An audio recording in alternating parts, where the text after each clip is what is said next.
Hello, everyone, and welcome to This Week in San Diego Soccer History. I'm John Cross, along with Dylan Wilson. And Dylan, how are you doing this evening? I am doing all right, surviving the heat as best I can in this apartment. Yeah, doing all right. Soccer wise, I finally pulled the trigger, got some new boots. I splurged and got some of the Copa Ah, Mundials that are like kind of an America theme, so I'm very excited about those. But they've given me terrible blisters. Forgot how the boots breaking in process, how bad that could be. So we're learning. We're yes. we're we're going as we can. But yeah, doing all right. I'm excited to get those broken in and playing more soccer. My pickup group started up again, so that was the kick I needed. I was going to say, I was going to wonder what it was. Did the World Cup inspire you to get out there and start moving again? A little bit, but yeah, my old pickup group just kind of somebody had the I guess motivation to get it up and running again. So yeah, that was kind of them, and it's good to be back. Yeah, I hope someday I can get back out there. Not quite ready for that yet, but it would be nice. I think for me, it's been almost 10 years since I've done any significant playing. Um, but I would very much look forward to it, although not so much in the heat we've been having, as you've Yeah, said. yeah, Um, I am fortunate, like many people in Southern California, but I do have a pool. So very yeah, you get nice. to this time of year and you spend a lot of time in the pool to be outside and cool off. So I'm I can very imagine. lucky to have that, to be able to make it through these hot days. And the days are, I think what gets me at this time of year, it's the days are warm, certainly, but it's the overnight temperatures just don't get down cool enough.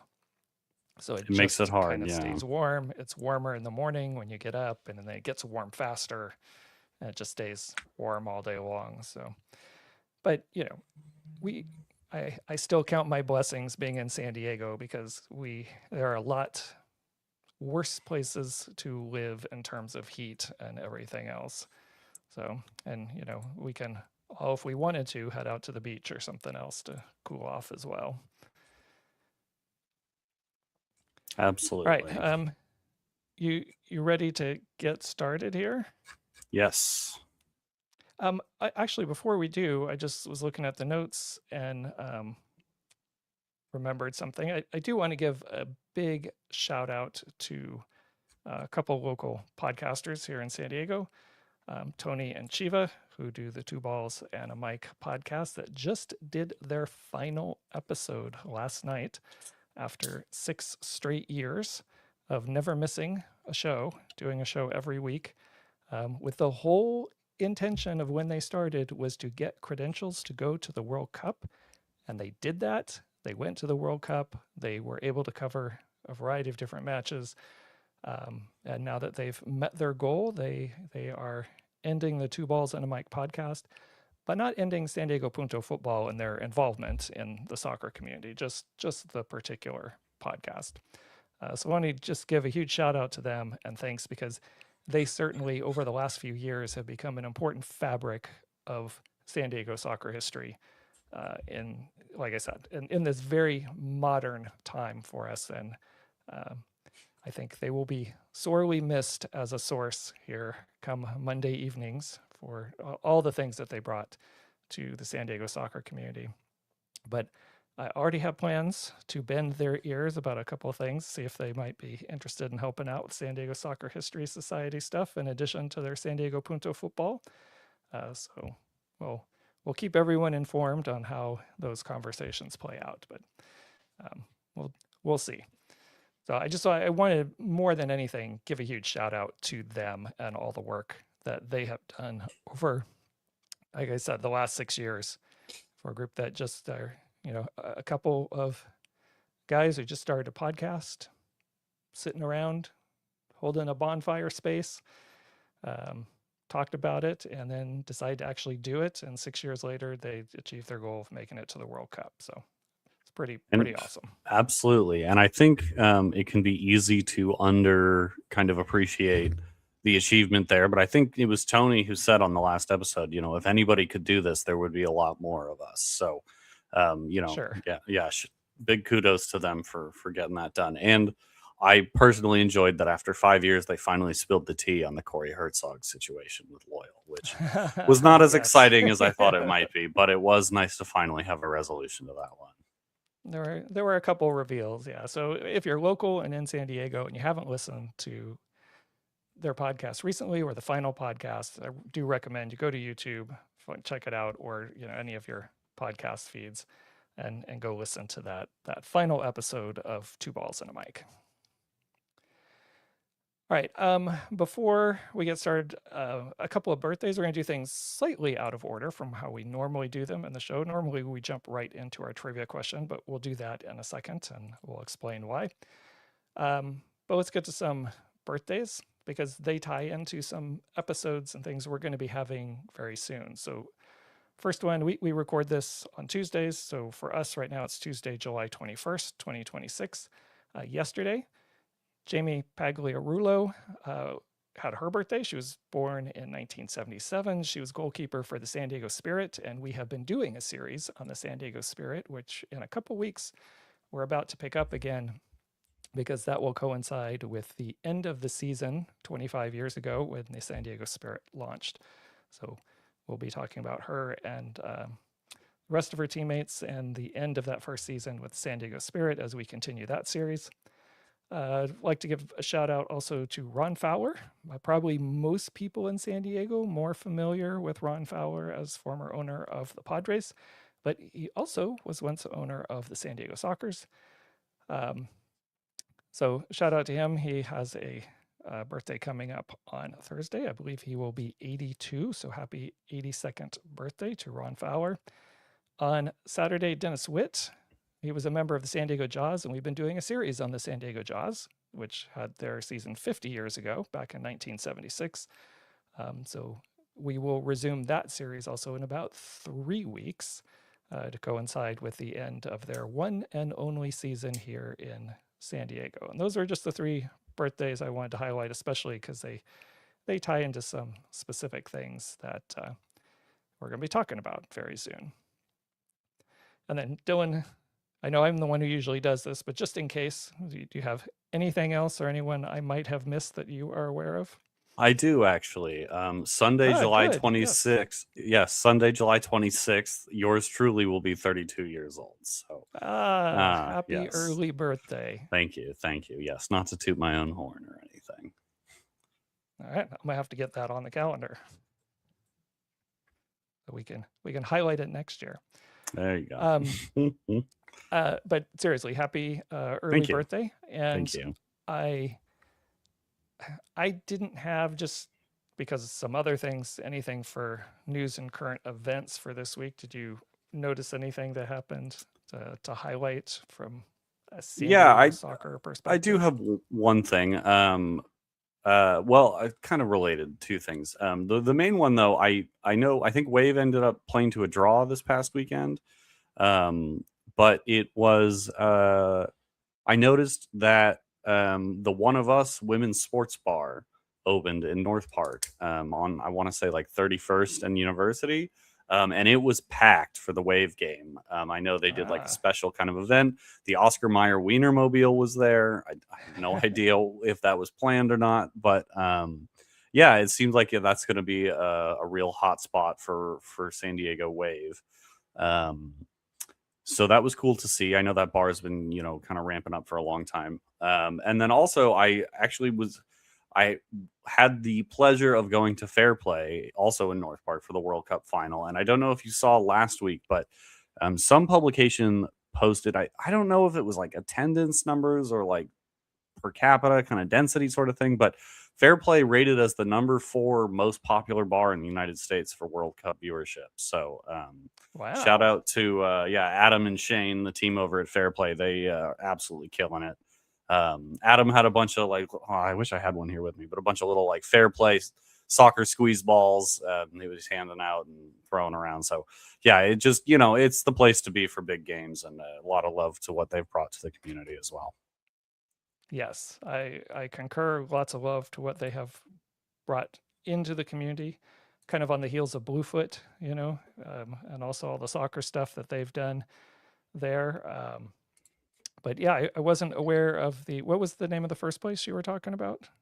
It's called One of Us. It's Okay. where, And for those local, it's where Urban Pizza used to be. Here, I can actually give you the exact. It's let's see.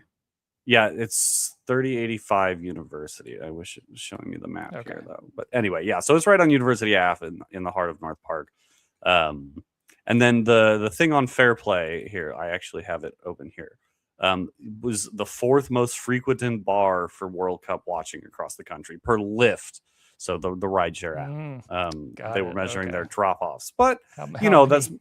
maybe not the most like rigorous. But it's up there with what I assume are some very big bars and pubs around the country in some major cities. You've got Denver, Minneapolis, Boston, Milwaukee, Dallas, Pittsburgh, Washington, St. Louis, and Austin, Texas. And San Diego, Fair Play is number 4 on there. So that's nothing short of Well, impressive. yeah, that's awesome. I know one reason certainly is, as we all know who live here, North Park can be challenging in terms of Yeah. finding parking. I'm sure that's one. But also, I really hope, in addition to that, it's people being responsible also as well. If they've had a few drinks, making sure they have a ride home as well, and not getting behind the wheels. So Absolutely. it's good, great to hear. Love all the news. I'm, you know, I have to say, and I will fully admit, if you listen to any of our podcasts before, I was not looking forward to this World Cup at all. But overall, I enjoyed it. I was very skeptical about the 48 teams. I do not like the tiebreaker situation they used in the group stage because it made a lot of third games meaningless in terms of affecting the standings. It was great for like the U.S. knowing that they had already clinched the group, but yeah, I'd rather them go back to their other tiebreakers that they used before to make that final game, final games on that final day of the group stage a little more meaningful. But overall, enjoyed it. So many goals scored late matches after the 90th minute. I was just great to see some of the debutantes really perform well on the world stage. And yeah, it was good. It was not the most exciting final. I would Crazy go third as place game. I would go as far as to say it's one of the worst World Cup finals that has probably ever happened, considering there's only been like 20 of them. But it just like now I won't name names, but I'm sure y'all can guess. One team did not show up with the intention of playing football, and Yeah. it's I mean I'm sure lots of people were rooting for that team, but it felt like 90% of Fair Play, the bar I was at, was pulling for the other team. Just people were pretty fed up with the anti-football. Yeah, I imagine so. Well, let's go ahead and move on and get more into our show now. And we, like I said, usually do the trivia question early on, but our first trivia question, where we give the answer to the previous week, usually ties into our episode we're going to talk about.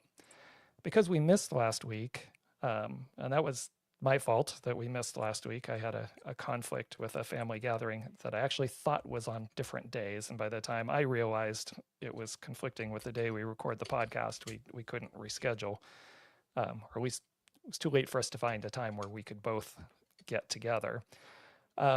So that means part 2, which was this episode, or the next episode, was supposed to be part 2 of our series on the 1968 San Diego Toros. We're actually going to bump that one back and do the one that was originally scheduled for today, because it actually revolves more around events for this week, historically. So I do want to give the answer, though, to that trivia question, because I just don't want to leave people hanging for that. So let's go ahead and pull that trivia question up. And it was, from the last time, this former English referee and eventual FIFA president from 1961 to 1974 revolutionized football officiating in the 1930s by standardizing the diagonal system of control, the method we still use today to officiate soccer matches. That is the referee running diagonally, and you have two, which we now call assistant referees, out there. So, Dylan, I know you always have the access to the answers here. I think when we posed this last time, you didn't have any idea. I Did did you not. still not have any idea No, who no it is? idea. No idea. Okay. I'll go ahead and pull it up. It is Englishman Sir Stanley Roos, who was the FIFA president at that time, who was the only FIFA president to ever been a high-level referee. Refereed top level in England and did international matches as well before he got into football administration. And he is a key figure in this whole backstory we're leading into for the 1968 NASL San Diego Toros. So that will be part of part 2. And part of his big thing is he, for many years, was always pushing for a Club World Cup. And where we left our series off last time, we had William Cox finally getting into the early 1960s and getting back into sports administration. And he developed the International Soccer League, which was an attempt, backed by FIFA, to create kind of this early idea and early stages of a Club World Cup that was hosted just here in the United States. Very interesting, since we had the Club World Cup here last year, that we had an attempt to do something similar, not exactly the same, but similar, way back in 1960, and it actually lasted for several years. So FIFA's involvement, Sir Stanley Roos's involvement is going to be part of that next episode, and how that ISL kind of played out over the 5 years. And then the friction we had with U.S. soccer, will kind of play into that, into episodes 2 and 3, before we eventually get to the NASL. So that we're going to kick down the road a little bit, since we already had some episodes lined up.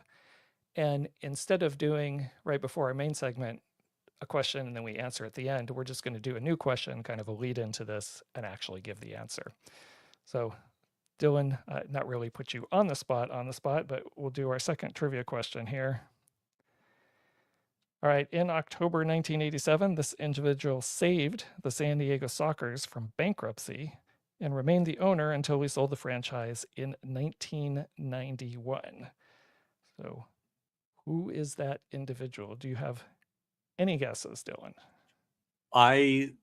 To be honest, didn't know just based on the question, but looking at the answer, it makes I should have known, because if I'm not mistaken, the NASL championship trophy is named for this person, correct?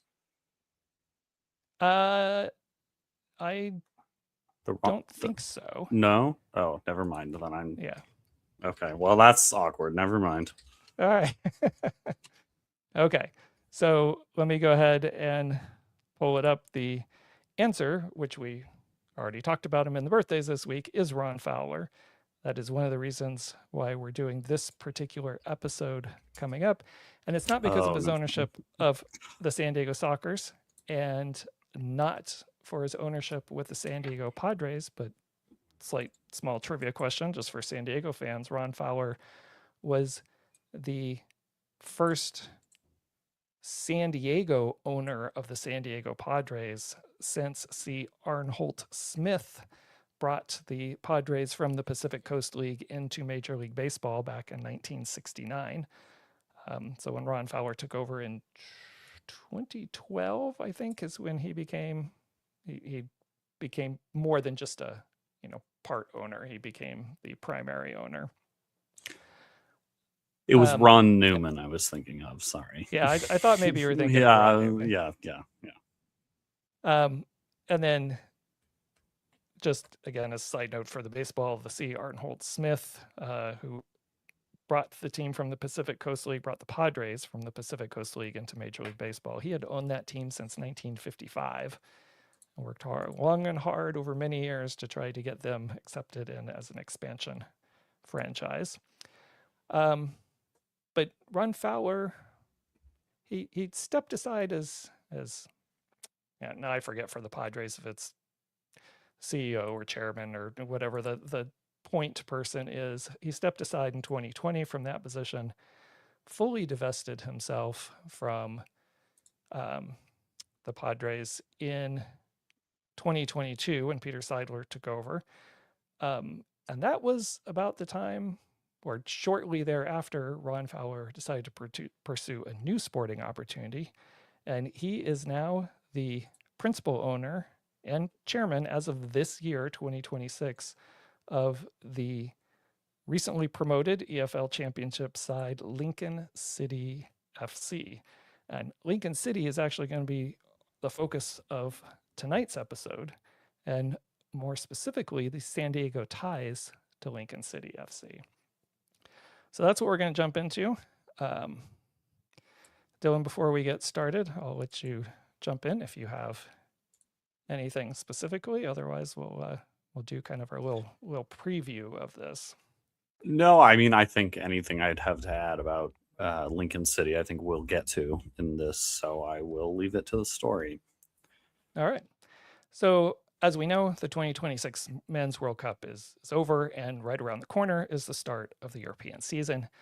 And I think as we get with lots of World Cups, for those people who may not have picked a team to follow in Europe or somewhere else, even though they may have a local team, this is kind of the time where some people start looking and decide to maybe follow a new team in the 2026-27 season. And in our corner of the world here in San Diego, whether you love them or you hate them, I would say every soccer fan around here is familiar with the Wrexham story. And, you know, it's really hard to miss with their celebrity ownership, their 3 consecutive promotions that they've had to set a record, and all of it being captured and packaged, and I use that word intentionally, in our successful docuseries. And last season, even though they didn't get the 4th promotion that they were going for, it came down to the final game of the season, a draw against Middlesbrough. Unfortunately for Wrexham, left them 2 points shy of making the playoffs. And still, frankly, a remarkable achievement for a club that was playing in the National League just 3 years ago. And it's really, I think, sometimes hard to imagine that it was just 3 years ago they were in the National League. Now, probably on the surface, for a lot of people, Wrexham might be that easy choice for someone to say, if I'm looking to now start following something over in Europe, you know, it's there, you hear of it, it's a docuseries. But I'm here to tell everyone tonight who might be thinking about this that there is another EFL team that you should consider. It's making its first appearance in the second tier of English soccer in 65 years since they've last been at this level. And like Wrexham, they have made a recent remarkable run from the National League to the Championship, but it's gone pretty much under the radar compared to something like Wrexham. They didn't do it with the flash of celebrities. They didn't splash down a lot of cash like Wrexham has, which has pretty much outspent their opponents to get where they are. Rather, they have chosen to create a smart, sustainable football club. They've invested in good, solid human beings from top to bottom, and they reinforced their already strong ties that they had with their community. And now that team has very strong ties to San Diego. And if you loved who and what the San Diego Loyal were, this might be the perfect English team for you. So welcome to Lincoln City FC. And Dylan, after that preview, any other comments to add before we jump in and do some background? I do, but I think there will be more appropriate time to bring it up a little later in the story, so I will hold off for now. All right, and please feel free to jump in at any point if you have something that ties in directly to what I'm going through. Okay, so for us, just, why do this story at all? This is a San Diego Soccer History podcast. It's called This Week in San Diego Soccer History. Why are we focusing on Lincoln City FC? And one of the things we want to try to do with this podcast is not just look at San Diego's soccer history, but San Diego's connection to world football as well. So part of it is it's Ron Fowler's birthday this week. He has been instrumental in soccer in San Diego. especially with his ownership of the San Diego Sockers. And now he's back in soccer, just across the pond. It is the 5-year anniversary of Landon Donovan's involvement with Lincoln City FC, which I'm sure, Dylan, you remember as I do back when in the San Diego Royal days of them making the announcement that he'd become a strategic advisor for the club. So we'll talk a little more detail about that and how that came about. Obviously, Lincoln City just got promoted and they're going into the championship. Just in another month here, they're going to be starting their first games in the championship. First time at that level in 65 years. And as we said in the lead, great parallels to the San Diego Royal. In fact, a partnership was worked out between these two organizations really in December of 2022. And as we all know who follow the San Diego Royal, they end up disbanding or announcing that they would not be continuing in the summer of that 2023 season. So I always think back about what might have been if the Royal continued and with some of these partnerships. And the last thing for me is I think a lot of soccer fans, if they don't know who he is, should get to know the name and at least kind of understand the importance of Harvey Jabara and his role in all of this. And Harvey Jabara is also a minority owner of the San Diego Padres. I think he still is at this point, although I know there's the sale stuff happening here very recently with the Padres. But was just before Ron Fowler came on board and stayed as a minority investor in the Padres all the way through. If he's not, it was till very, very recently. So anyway, people, if they don't know him, should know him. And then just in case you have something, I'll give you a chance. And then next, we're going to jump into some background in Lincoln City, so you can just understand the history behind this club as we get into why these San Diego investors specifically and people from San Diego got involved in this particular team. No, again, I think things will come up as we go, so I'll kind of jump in as appropriate. Okay, so let's go ahead and jump into specifically the background of Lincoln City as a soccer club. And we're going to rush through this. Obviously, a club that was founded in 1884 has a ton of history, so we're just going through some of the highlights, not everything. We'll leave some things for people to explore, especially if they do think this is a team they might want to follow, or at least get on their radar for the upcoming season. So like I said, Lincoln City was founded in 1884. They were founded after the disbanding of another local club, the Lincoln Rovers. And that club was also founded after another club had disbanded. So soccer had been around in the Lincoln area for a while. But Lincoln City itself, founded in 1884, they were formed as an amateur club. Now, Dylan and I did a podcast series, prior to this podcast series that we're doing, where we did a deep dive into the English pyramid system and how all that worked and how professionalism came about. But just what we'll highlight a couple of things as we go through this in terms of Lincoln City and their involvement in the building of the English football pyramid. So they're formed as an amateur club. They would a little later on end up winning the Midland League in the 1989-1990 season. And then the very next year, they became part of what is called the Football Alliance. That was for the 1890-1891 season. Now, the Football Alliance was a league that was arranged for teams to play because all the teams that got locked out of the Football League, I believe, if I remember correctly, the Football League was 12 teams at that time. And those 12 teams decided there was a vote to see who the teams that were going to be part of the Football League. And that was it. That was the Football League. There was no pyramid. There was no promotion or relegation. If you finished towards the bottom, then what they had was the bottom teams would play some other teams who would want to try to get into the Football League. They do some test matches, and then there would be a vote. And that's how they decide who gets to stay or remain in the football league, the 12-team league that they had. So a bunch of the teams who wanted to be part of the football league, but the football league was closed to them, they formed the Football Alliance. So Lincoln City was part of forming that Football Alliance. Those kind of fringe clubs that weren't quite in the football league but wanted to be part of all of this. And the Football Alliance only lasted 1 year. They end up merging with the Football League, and they create a first division, a second division. Basically, the first division is Football League, and now the second division of the Football League is the football, or what was the Football Alliance.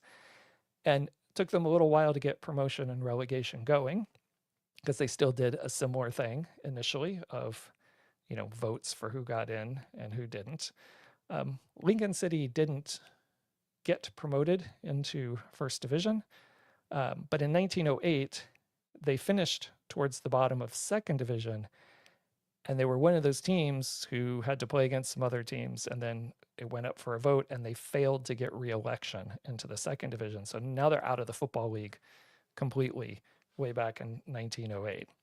And the only way to get back was to hope you got voted back in, because as much as we love to think about the English Football League system as this great pyramid system that has all these levels and you can start a pub team and take it all the way to the Premier League if you have the means and resources, that reality has only been a reality for the last 20 to 30 years.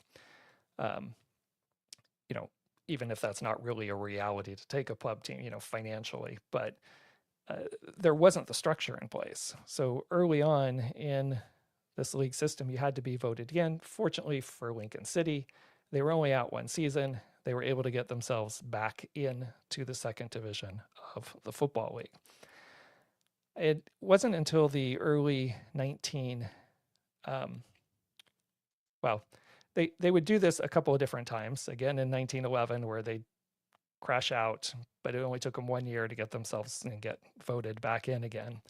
And in the early 1910s, they took on their nickname that they have right now, the Imps. Not to be confused with the Red Imps, which is the team from Gibraltar, but the Imps.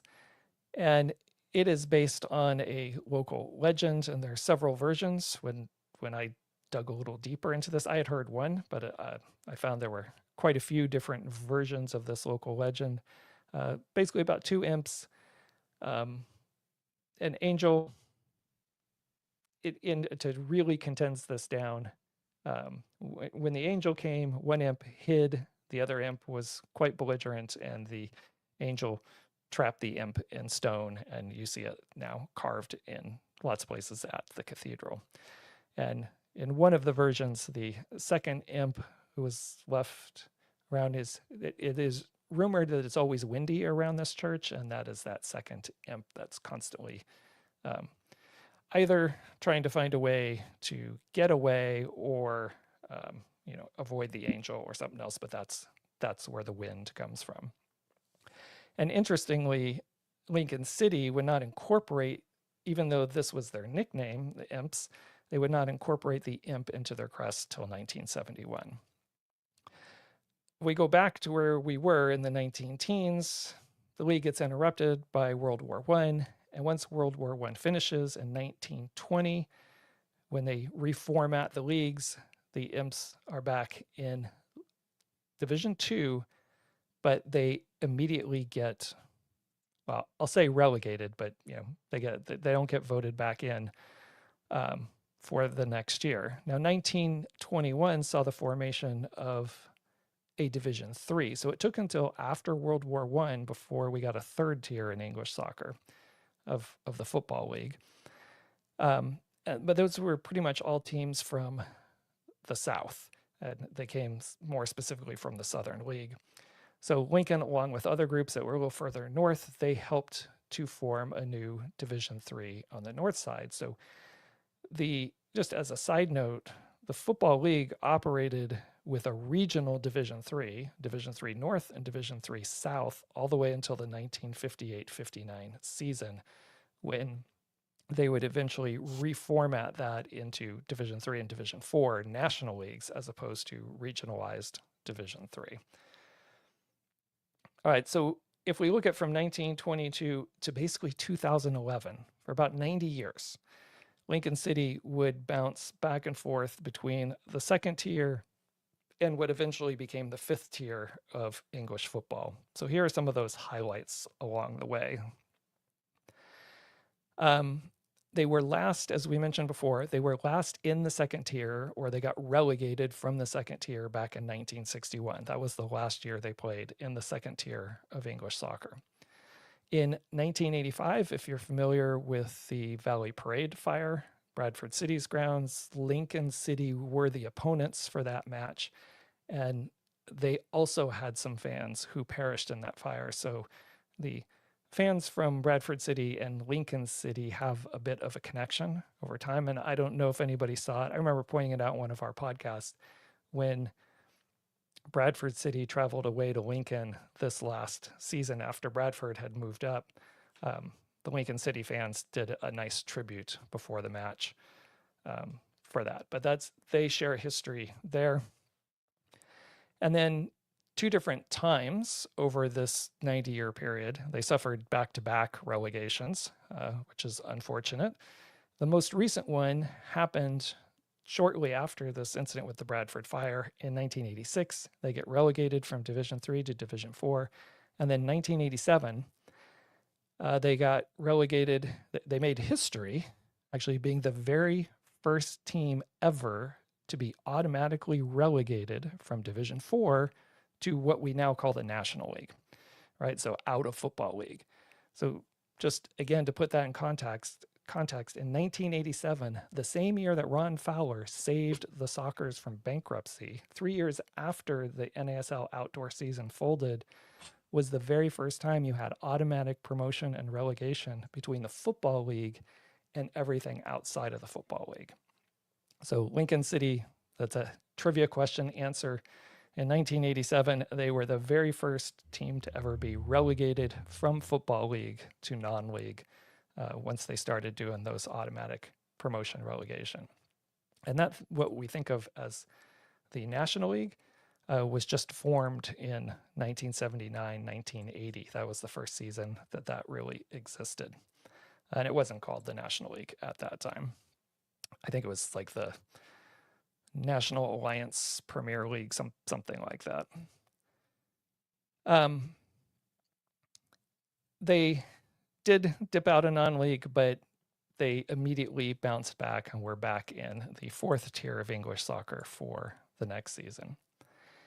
Again, bounce around still a little bit, but from 2002 to 2007, as they're trying to go from the fourth division to the third division of English soccer, they make the playoffs 5 straight years.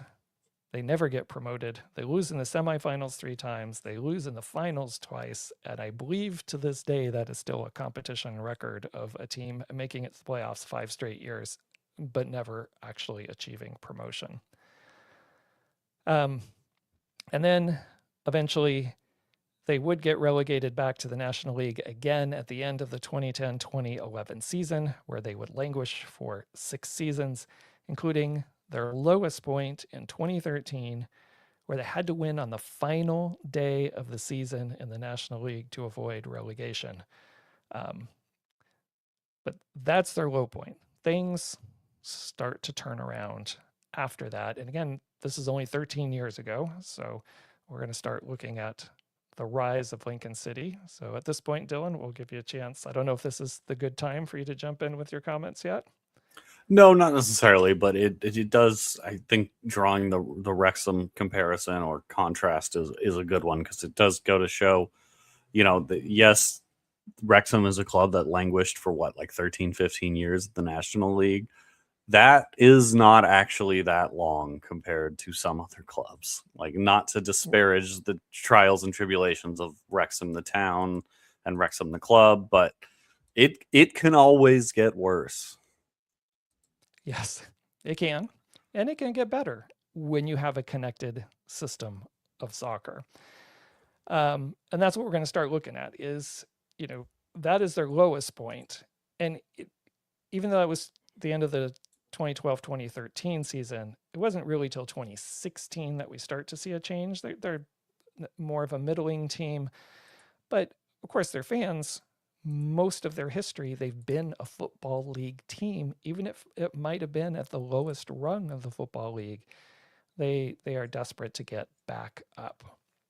So in 2016, we start to see some major changes. And that first major change is a person by the name of Clive Nates, who's South African, who comes in, invests in the club, and joins the board. And immediately his influence really starts to make some changes within the organization. He helps again, to super simplify this, he really helps to reorganize the club, give them a clear vision moving forward, and really try to set up a sustainable strategy for how the club can not only get back into the football league, but thrive and keep moving forward. And part of that strategy is knowing exactly what you want to do and how you're going to get there, and finding the right people and good human beings to lead the team, in your management area. And then on the field, finding the right sporting director, coaches, and everything to get players you can actually afford, because you're not splashing big money around, and maybe, players that have been overlooked before, and give them that opportunity. So he does this. He hires in a new set of coaches. They really have a strong year in that 2016-2017 season. They win the National League. They get promoted. But that's not really the big news. I mean, it was huge. They're back in Football League. But along the way, in the FA Cup, they make it to the quarterfinals of the FA Cup, which is the first time in 103 years that a non-league team has made it to the quarterfinals. Now, to put, again, some context on this, 103 years ago, before, I think it was QPR that did it, but that was back when there were 2 divisions in the Football League. That was 20 teams in each division, so that's 40 teams total ahead of the people who were non-league. But now you're talking about, where are we, 92 teams? So 92 teams ahead of all the non-league teams. So to have a non-league team make it all the way to the quarterfinals was massive, right, for them. It was a late game winner against Premier League side Burnley at Burnley, to send them to quarterfinals, which they got demolished, I think, by Arsenal, something like 5-0. But they made it that far, and from that, they got a chunk of money from their deep run. And rather than try to use that money to leverage some flashy player signings, they invested it in a brand new state-of-the-art training ground. It was able to basically use all that money to invest and build a new elite training center for their players, because this is who Clive Nates is. This is the vision he has and the people he's hired. Don't turn around and just spend it on a player. Invest it back into the club to provide us the best opportunity to move forward as an organization, rather than try to quickly flip that, like gambling almost. Oh, I got a little bit of money. Let's see if we can flip that and make even more. And this becomes a real common theme with the way Lincoln City is run. After that season, they do make Clive Nates chairman. They end up winning the EFL trophy the next year in League Two. They make it to the League Two playoffs, almost get a second promotion, but they lose in the playoffs. But the very next year, they do get promoted into League One. So that's the 2018-2019 season, and we're just now, right, getting up towards the pandemic time, which was hard on everybody. But they're making a little bit of a run as we get up into the pandemic.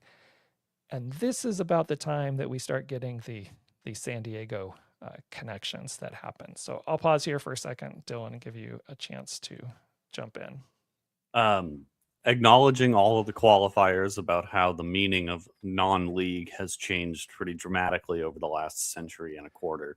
Do you know who the last and only non-league club to win the FA Cup is, and when?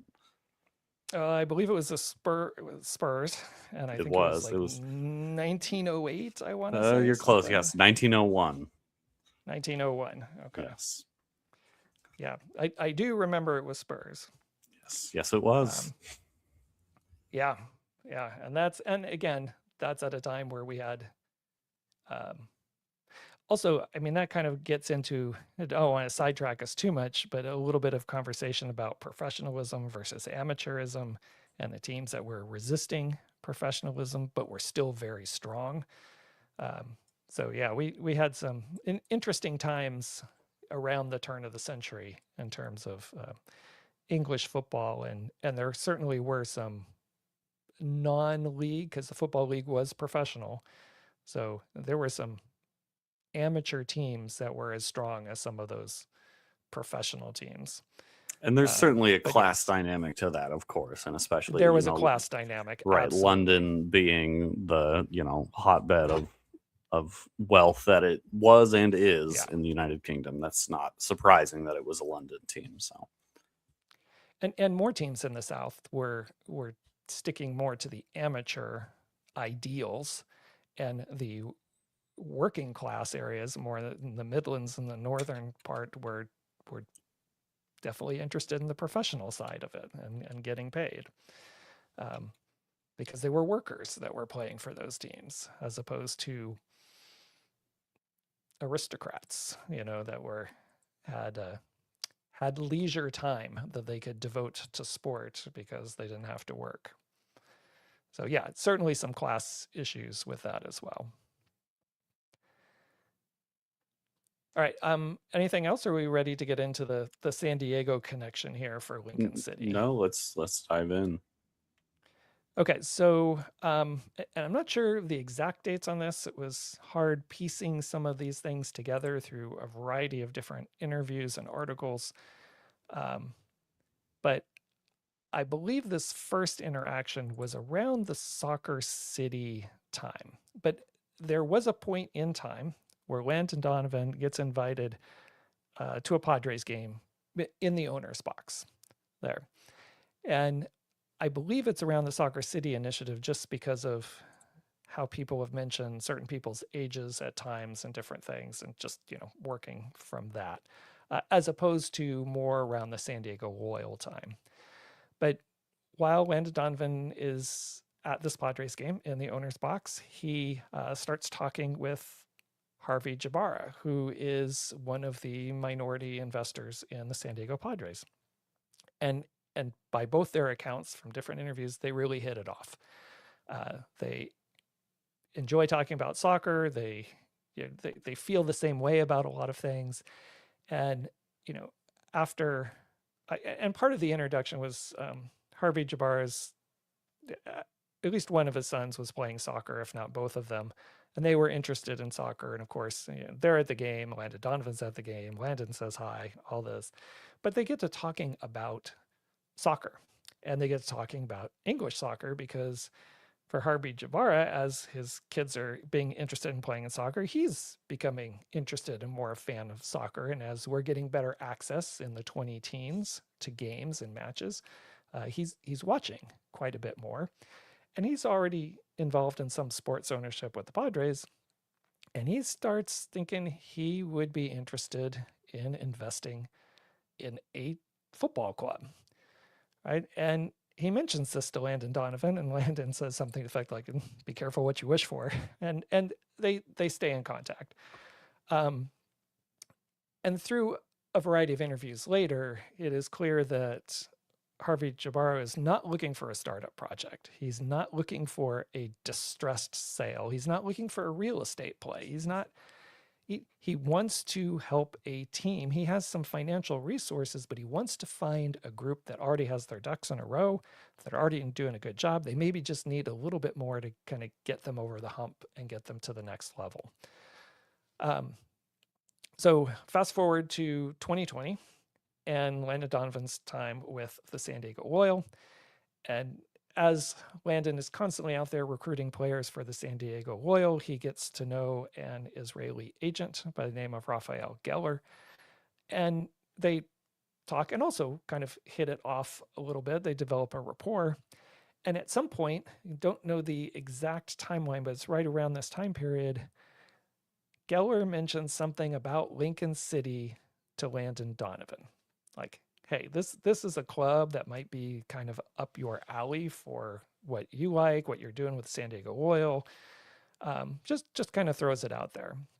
Donovan, of course, remembers his conversation with Harvey Jabara.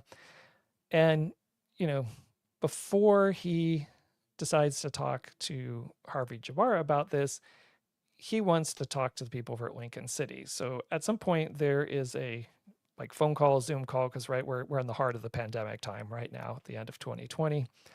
But some kind of, I'm guessing, Zoom conversation happened, and Landon talks with Clive Nates, right, the chairman of Lincoln City. And again, they hit it off. They just seem to be in sync and in line with how their ideals about how to run a soccer club.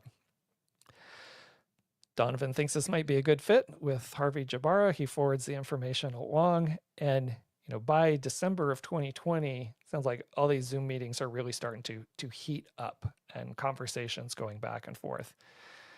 So, and Jabara, again, through another interview, said for the previous 5-ish years, he had been looking for opportunities, but nothing, a lot of things came across his desk, but nothing really fit. It wasn't one that he felt, it just wasn't right. It was, again, a startup, a rebuild, someone, they needed a new owner to come in and because someone had been relegated or something else, or maybe relegated more than once. And that's just not what he was looking for. So he, in March of 2021, Jabara forms a holding company, specifically that is going to be used to invest in Lincoln City as these talks start to get serious. In May of that year, in 2021, Lincoln City had made the playoffs of League One, to get into the championship, but they miss out on promotion. And then finally, in June of 2021, and this is where I really first started hearing anything about Lincoln City, even with all the other stuff that had happened, other than their involvement, again, with my dad being a Bradford City supporter and being familiar with the Valley Parade fire. Lincoln City really wasn't on my radar. It wasn't until this announcement in June of 2021 that we hear that Landon Donovan has been announced as a strategic advisor with Lincoln City Football Club. And then I remember reading at the time as a side comment that there was also an investor, and it was a name I didn't even associate with the San Diego Padres at the time. But Harvey Jabara had taken up 12%, 9%, some kind of stake into the club.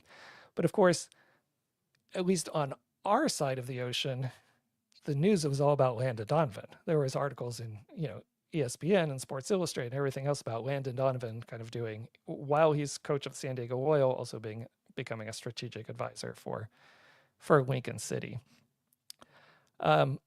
As part of this investment, Jabara could have had a seat on the board, but he specifically declines the seat because, as he stated in one of the interviews I saw, he doesn't ever want to take up a seat on a board just to take up a seat. He'll only take up a seat on the board if he feels he has something of value he could add.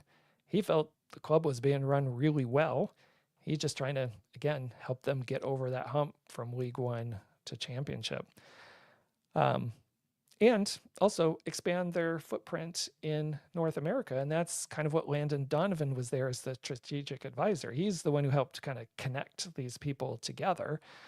And he came on at the same time, at least announced at the same time as Harvey Jabara. And Donovan's role was to help facilitate new investment in the club, leverage Landon Donovan's networks to help Lincoln City expand its footprint into North America, which obviously led to that partnership with San Diego Oil, and help provide some very high-level football guidance, certainly nothing at the actual coaching level, due to his extensive experience he had in the game. And again, just, the big highlight to me of that is how much Landon Donovan was in the news for all of it, but really didn't hear much about Harvey Jabara. And I'm sure that was probably my focus with the San Diego Loyal. And Dylan, I'm interested in your perspective at all at that time, because I'm sure you remember those events as we were following the San Diego Loyal, and this announcement was made. But I'm curious to see what your thoughts were at the time of this particular announcement. Yeah, I mean, I do remember that well. And I guess, yeah, the thoughts at the time were kind of, what does this mean for Landon's involvement with Loyal? Because it wasn't clear, um, if or how that would affect his job as manager of the club. And so I think that's really kind of how a lot of my thoughts surrounding that situation formulated. I was aware of Lincoln already because of the FA Cup run that you mentioned earlier. But yeah, until they kind of announced that strategic partnership between the clubs, which I'm sure we'll get to shortly here,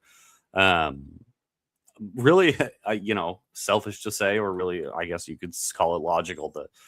The thought was, well, what does this mean for Donovan at Loyal? Yeah, and I think it was after that first season with the Loyal, if I remember correctly, that Donovan was already, there were links to him to potential MLS sides as a coach, and we know he did some interviews. So I agree with you. I think there were times where we wonder, like, okay, does that mean he's leaving? Does that mean he's going somewhere else? Or yeah, I agree at that time, but this was also for me, I think my chance when I started hearing about it to go and dig in a little deeper, to find out a little more about Lincoln City and what this, even though it wasn't announced yet, but what this potential partnership might end up looking like. Because it was, I think to me, even it was very clear at the time that it was headed that way, that there was going to be some kind of sister club kind of relationship going on. All right. Let's see. Lost my place here. All right, here we go. So that was all 2021. The very next summer in 2022, several of the Lincoln City executives travel to San Diego. Clive Nates, the chairman, Liam, their CEO, Jez, their sporting director. And they're coming to San Diego to meet with Harvey Jabara and Landon Donovan. And they're there to check out San Diego Loyal, right? But they're also there to check out the San Diego Padres. Remember, Harvey Jabara is a minority investor, and they're interested in how does a team like San Diego, in San Diego and in Southern California, compete with and against a team with the likes of the LA Dodgers, which have infinitely more resources at hand to buy players, everything else. And, that hasn't changed. So how do you stay competitive, and what do you do to stay competitive, or at least try to stay competitive, when you have such wealthy rivals, right? Which is certainly what they face in Lincoln City. And we'll talk about some wage bill kind of things with Lincoln City here in just a second. But those are the two things they were looking at. So they come out, but when they're out and they're having all these conversations and they go kind of talk to different people at the Padres, Jabara says, well, while you're out here, you really need to meet Ron Fowler. And as Jabara has said in multiple interviews, Ron Fowler kind of became, after Jabara's father died, Ron Fowler was very similar to his father and still kind of like a father figure to Harvey Jabara.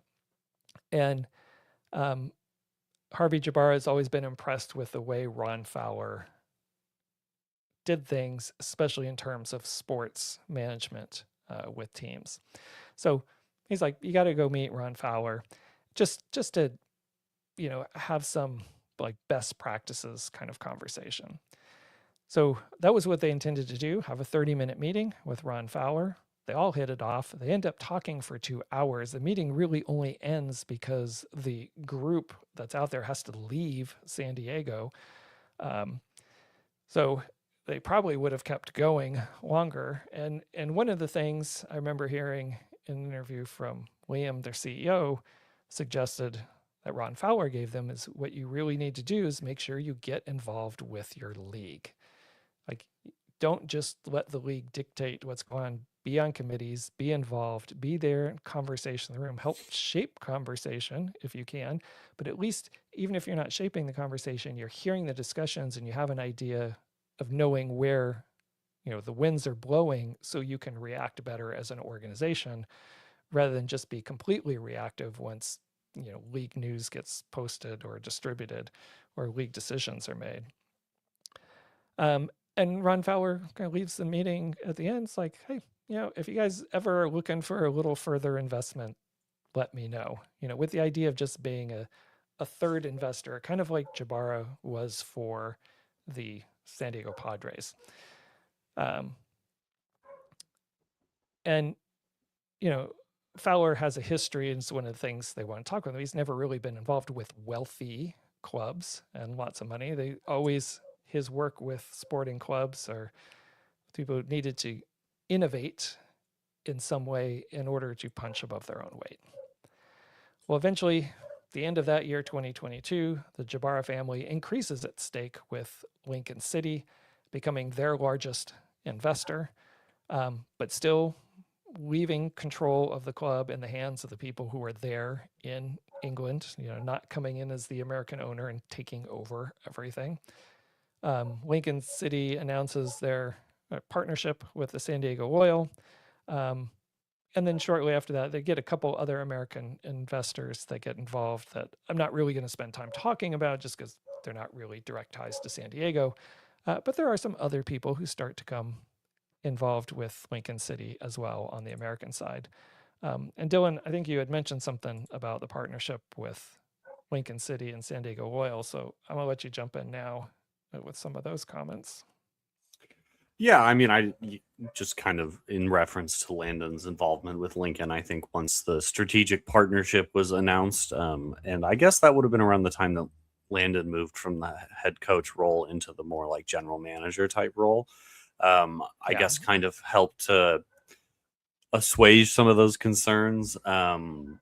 But yeah, I mean, it's a shame that we never really got to see what could have blossomed out of that partnership. I think, I mean, I don't even really remember anything coming of it on San Diego's end. I do remember Lincoln City had their players put together a couple videos like wishing us luck and stuff. And I always thought that was really cool.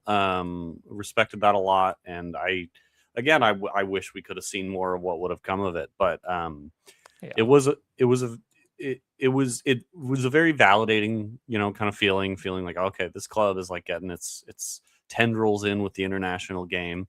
Don't look into what happened less than a year after that. But yeah, and all respect to Lincoln City. I was going to mention earlier, but I think this is a good time.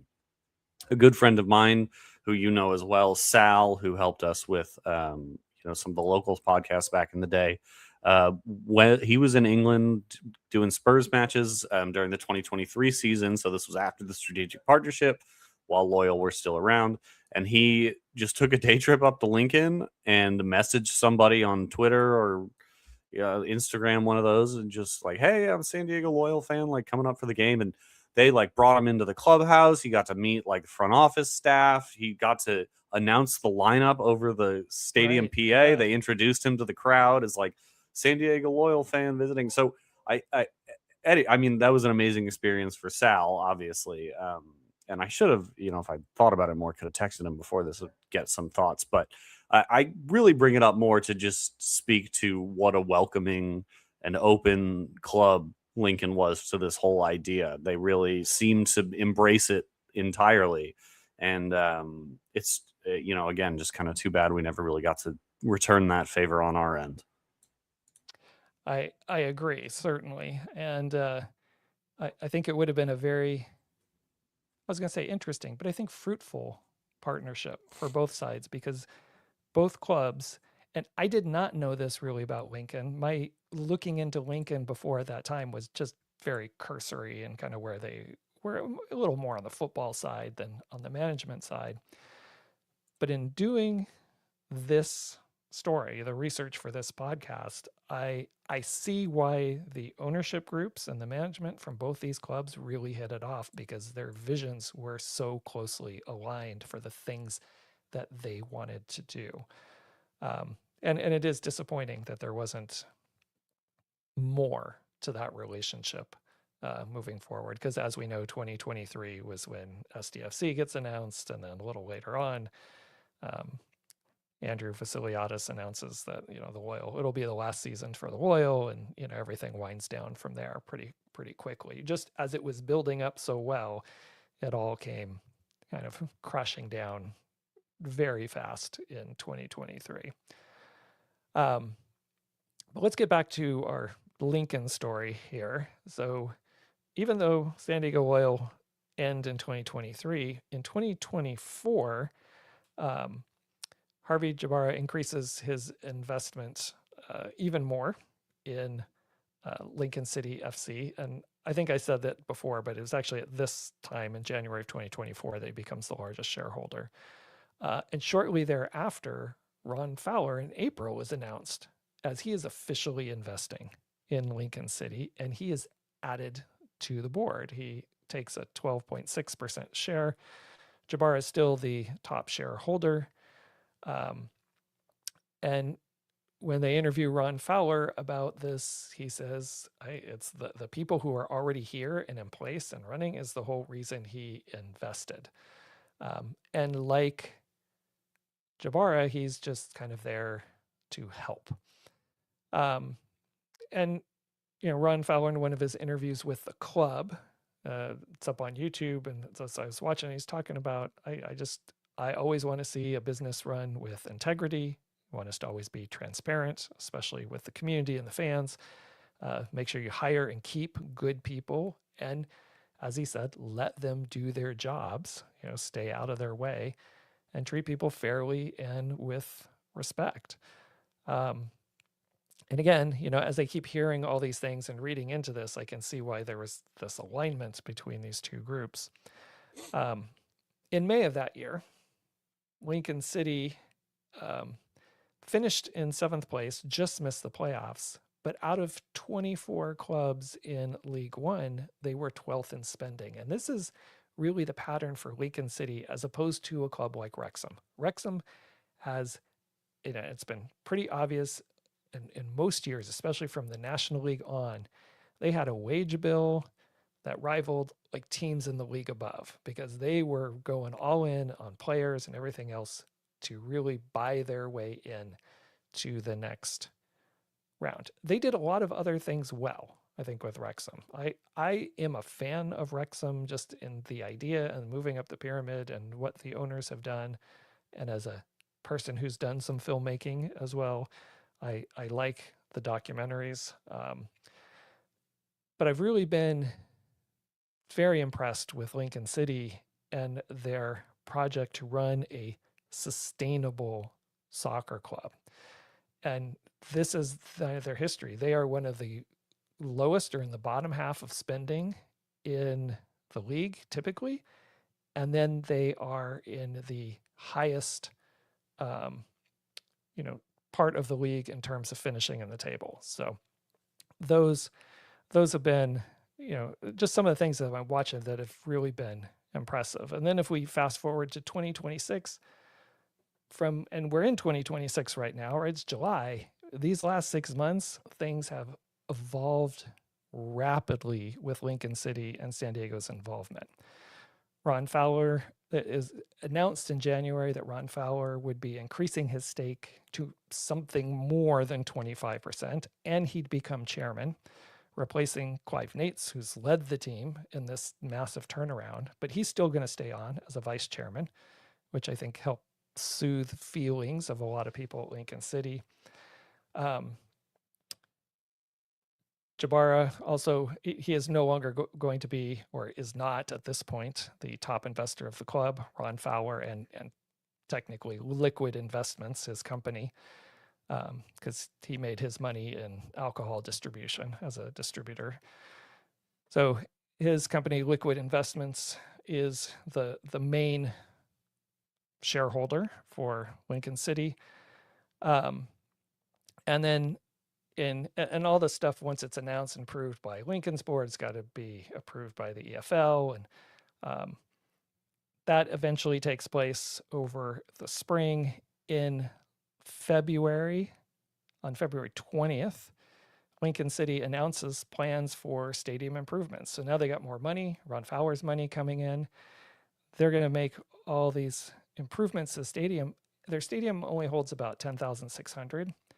They're really only adding about 600 more seats. They're not going for a massive increase in size of the stadium. They're just modernizing the stadium. They're going to improve the match day experience.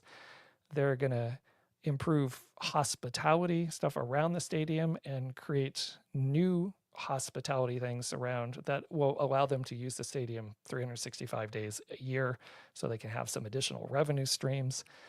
And this is one thing that really impresses me, I think, about Lincoln City and the people who've got involved here, really these San Diego owners that are helping to move it forward, is this ultimate decision, I guess, to use a I can't think of the word I'm looking for, but a sustainable club, basically, and a sustainable model, rather than just trying to throw cash at things as soon as cash comes in. So they're not looking, even if they get promoted from Championship to the Premier League, to really increase the size of the stadium. Maybe that will come down the road. They're just looking to modernize the match and improve the match day experience for the community and fans they already have. They sell out most of their games. I mean, it's a packed stadium to watch their games, and they don't really feel the need, from everything I saw, to really increase the size, just make the game day experience better. Rather than what always feels like the conversation in this country is, how do you add more seats? Because more seats is always better. I think it's something like Snapdragon that has seats, has more seats than I think it really needs to have. And we lost a lot of what could have been amenities as part of the stadium, make for a better match going experience, which they're like constantly shade. trying to figure out how to do, like shade. I mean, they're like, it's just, but that's what I like. It wasn't just the butts and seats kind of idea. In April, Lincoln City, this last April, on April 6th specifically, they clinched the League One title with a 2-1 victory over Reading, with 5 games left to go in the league, right? That was how dominant they were this year. And later on in the month of April, and I won't get into all the details, but I think they did some clever things around with their stadium improvements. Rather than just do one massive stadium improvement, they basically split it into different sections and then just pushed to get all of those passed individually, which made it a little easier. But after a couple months, they got approval, and they've been working over the summer to get a lot of this, not everything, but a lot of things done before the start of this championship season. So before we kind of give a slight little preview of coming into this championship season, Dylan, I'll let you jump in for any thoughts here. Yeah, I mean, I think it was a good. I'm glad you focused in on the point about the stadium size, because I think it shows a different kind of mentality around stadiums than we have here in the United States, where, like you said, it's all about size and numbers. But another key difference is the usage of that stadium to do things that aren't football. It is able to do that, and it benefits the club because the club owns the ground. Whereas here in this country, that pretty universally the city or the state will own the stadium because it's funded by the taxpayers, even though that's never comes back to be a fruitful investment. But so they don't, I don't think Bournemouth Stadium is much more than like 12 to 15,000. So it even if they were to get promoted, it wouldn't be by that much the smallest stadium in the Premier League. And it makes sense to invest, in adding like the hospitality, like you said, even though I'm not the kind of person who could ever really afford those sorts of things. They make a lot of money from that, and you can add those things and increase the revenue, whether it's for football match days or concerts or what have you, without really changing the feel and the intimacy of these smaller venues. So it kind of just speaks to what you've been saying. It really shows a strategic and intelligent approach to the expansion and kind of doing it in a gradual way rather than just trying to splash the cash on some big new fancy stadium that they won't, might not fill.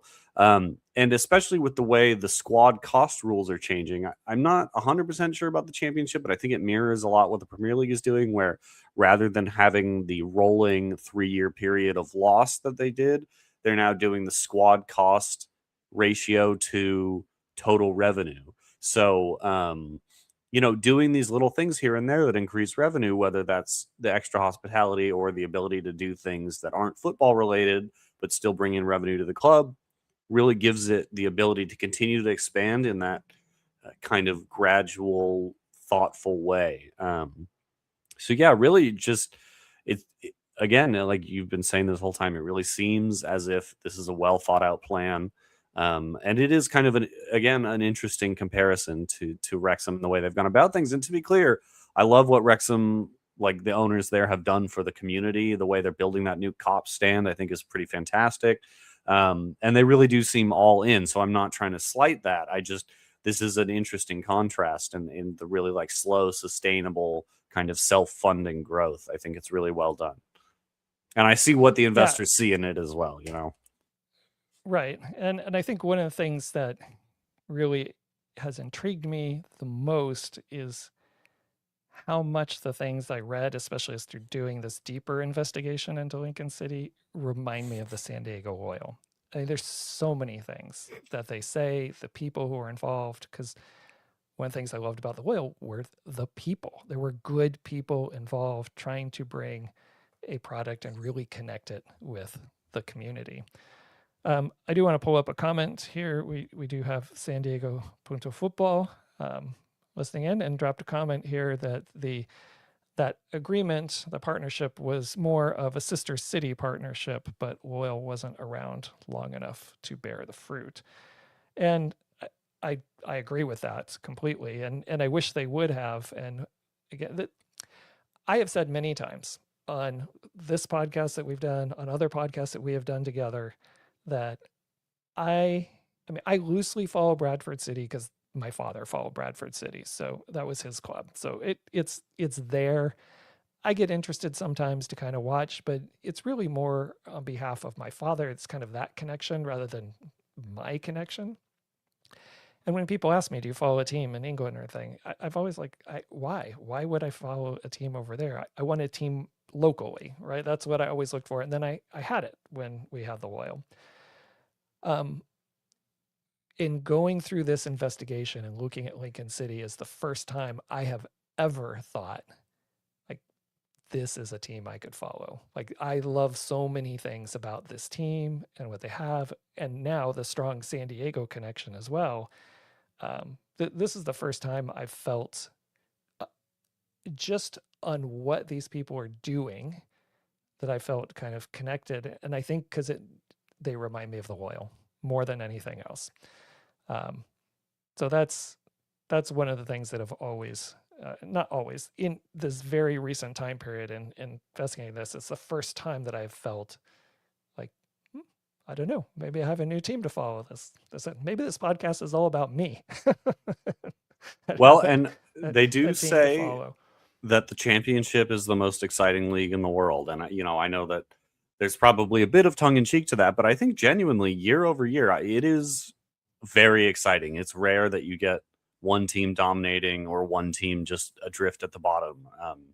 So yeah, it's, I think, worth tuning into if you're just looking for something, even from a pure entertainment value.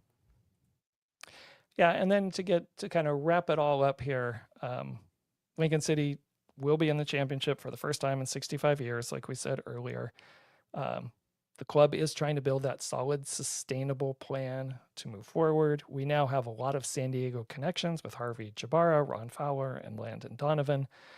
They're not trying to do it the way Wrexham have done it, but they are being successful in their own way and really connecting strongly with their community. And one of the things I've liked is I hear repeatedly, like Landon Donovan has stressed this repeatedly to the American owners, that your community supporters, the people who live there and go to the games regularly, they are the emotional owners of the club. Like, you have to cater to them. Like, you are just a custodian. And it seems like these American owners have come in with that attitude. We're not trying to change anything that's going here. How can we help you get to where you want to be, and leave the people who are in place who are doing a good job doing the good job that they're doing? And one of the things I was looking to it, that even though about 97%, something like that, is owned by this holding group, of which Ron Fowler is now the majority shareholder of that part, there is still a portion that are just individual shareholders in the club. So there's 5,400 individual shareholders. And if you have 75 pounds, you can become a shareholder in Lincoln City FC. It's only 50 pence a share, but you have to buy a minimum of 150 shares. So if I saw that correctly. But for 75 pounds, you can become a shareholder. Now, I don't know how many shares are outstanding, or what you need to have, or how many shares you need to have any kind of influence. I think more people have it, like in a lot of situations, just say, I'm part owner of this team. But they also have the Red Imps Community Trust. It only costs £5 to get you in there. And they hold shares both in the holding company, that is the primary ownership group, and some shares just straight up with the football club. And from that, this community trust has representation on both boards. And that's one of the things I also like. It's an interesting story how that came about. This is in one of their downtimes and trying to raise money, that the owner said, hey, you raise enough, we'll get you a seat on the board. And there was all kind of hurdles around that. But now they have that. They have, through this community trust, they have seats on both of these boards. It's only one seat, but it is a seat. You're on there. So the supporters have a voice at the actual board level, which I think is fantastic. And I think more sports teams should do, just as a matter of course, find a way to be able to do that. So I think that wraps up kind of our story about the San Diego connections to Lincoln City FC. And, in doing this, I always wondered, like, maybe in the championship, there'll be more people interested, that the name will be out there a little bit more. I wonder how many people we might have that are already supporters of Lincoln City here in San Diego, or how many people, might want to start a San Diego chapter, for supporting Lincoln City. So I don't know. It's the first time ever I'd be interested, I think, in looking into something like that. Well, I know I you will already say, have a team. yeah, but I would be open to it. I'm not I'm not sure if I have the emotional wherewithal to dive back in, and carry the load on that. But I would be surprised if there isn't a single Lincoln City supporter, whether they're from the area or have family from the area. Here in San Diego, it's just such an international city. People kind of come and go.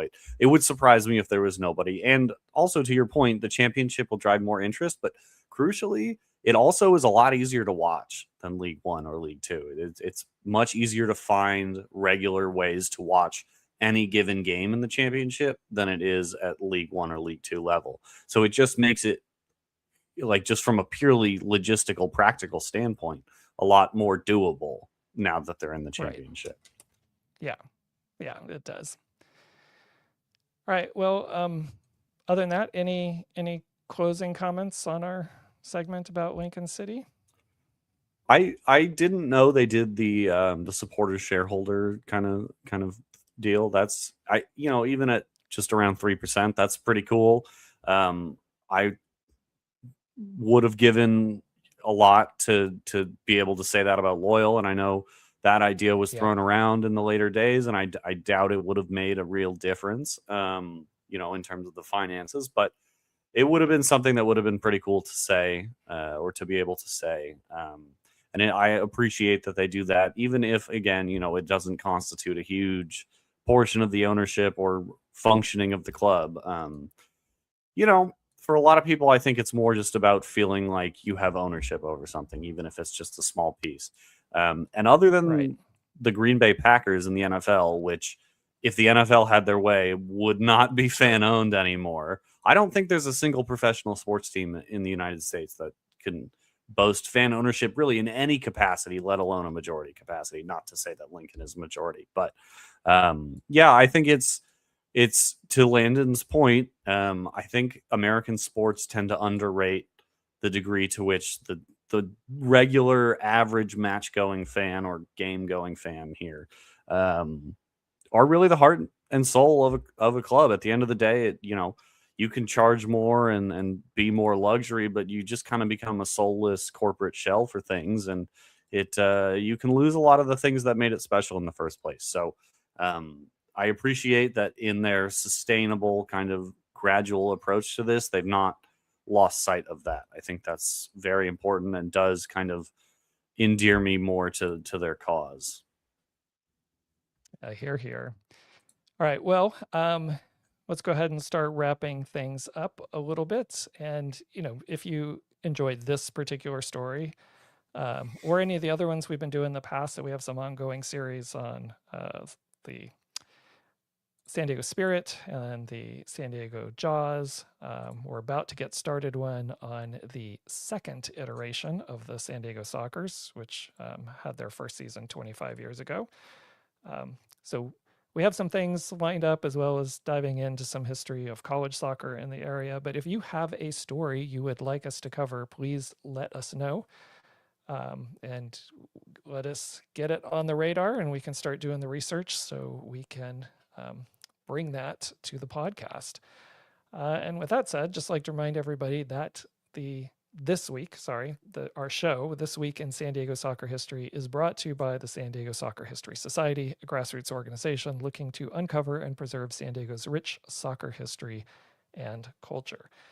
And if you like what we're doing, please help us spread the word. If you're here on YouTube, like and subscribe so we can get these videos in front of more eyes.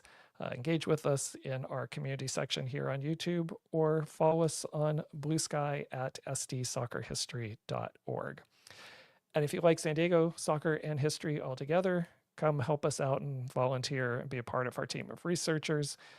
You can certainly reach out to me at john@bigpinedigital.com, and I will let you know how you can work with us.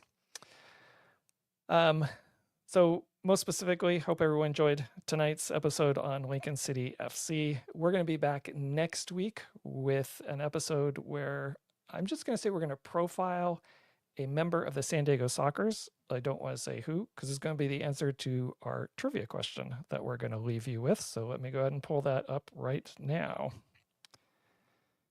So who in 1984, just prior to signing for the San Diego Sockers, led the NASL outdoor season in scoring with 30 goals in only 24 games, and was named the NASL MVP? Dylan, do you have any idea who that might be? I Without don't. giving an answer. I don't. All right. I'm going to add a little more context that I'm not sure is going to help anybody, but it's part of, I think, this fascinating story behind this person. This was 2 years after he finished serving a FIFA ban after defecting to this country. And the only reason that FIFA ban was cut short was as a result of a US Supreme Court decision. So all that is going to be part that we will talk about with this particular player and how they came to be part of the San Diego Sockers. But obviously, we're not going to say who we're profiling next week. But if you know the answer to this trivia question, that is who we will look at. 1984 NASL outdoor season MVP and scoring leader. And probably most people don't know that about him. They know other things. Okay, and probably don't know the other history as well. So that's going to be fun to uncover. All right, Dylan, Any thoughts on our trivia question or final thoughts before we head out of here? No, that probably gives me even less of an idea. So I got nothing. I was gonna say I didn't think it would help, but I think it adds some interesting context to the player we're going to talk about. Okay, well, I guess that wraps it up for us. Don't forget to send us your answers to this week's trivia question, which you can do on our community section on YouTube, or you can shoot me an email if you'd like with the answer.